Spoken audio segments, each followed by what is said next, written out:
Hello YouTube family, welcome back on my channel. तो आज का टॉपिक है मेंस्ट्रुअल साइकिल। मेंस्ट्रुअल साइकिल या मेंसेस, जिनको आमतौर की भाषा में पीरियड्स भी बोला जाता है। तो पीरियड्स क्या होते हैं? हर मंथ एक फ़ीमेल की जो वजाइनल ब्लीडिंग होती है उसको हम लोग पीरियड्स कहते हैं, या मेडिकल टर्म्स में उसको हम लोग मेंस्ट्रुअल साइकिल या मेंसेस कहते हैं। ऐसे स्टार्ट होते हैं पीरियड्स, स्टार्ट होते हैं प्यूबर्टल एज में, यानी कि between 11 to 16 years of age. और ये हर मंथ होते हैं। और कब तक होते हैं? ये मेनोपॉज की एज तक होते हैं, यानी कि ऑलमोस्ट 45 टू 50 ईयर्स के एज तक होते हैं। तो पीरियड्स आने के लिए किन किन ऑर्गन्स का प्रॉपर परफेक्टली काम करना ज़रूरी है? बेसिकली पीरियड्स आने में हाइपोथैलेमस, यूट्रस एंड ओवरीज, इन तीनों का इन्वॉल्वमेंट होता है।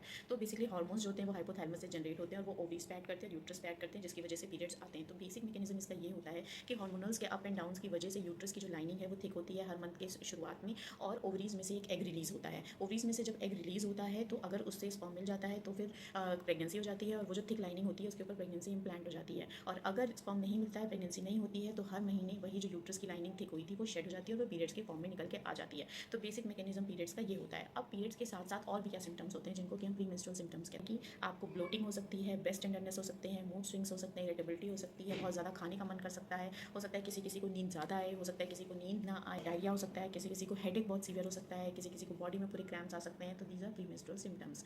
अब नॉर्मल वेरिएंट क्या होता है, इसको समझना बहुत ज़रूरी है।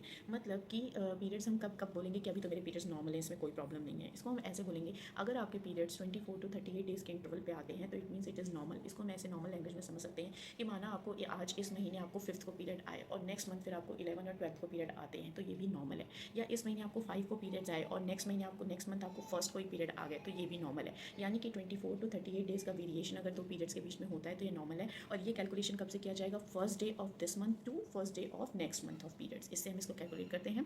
तो 24 टू 38 डेज़ का वेरिएशन नॉर्मल वेरिएशन होता है। और पीरियड्स कितने दिन लास्ट कर सकते हैं?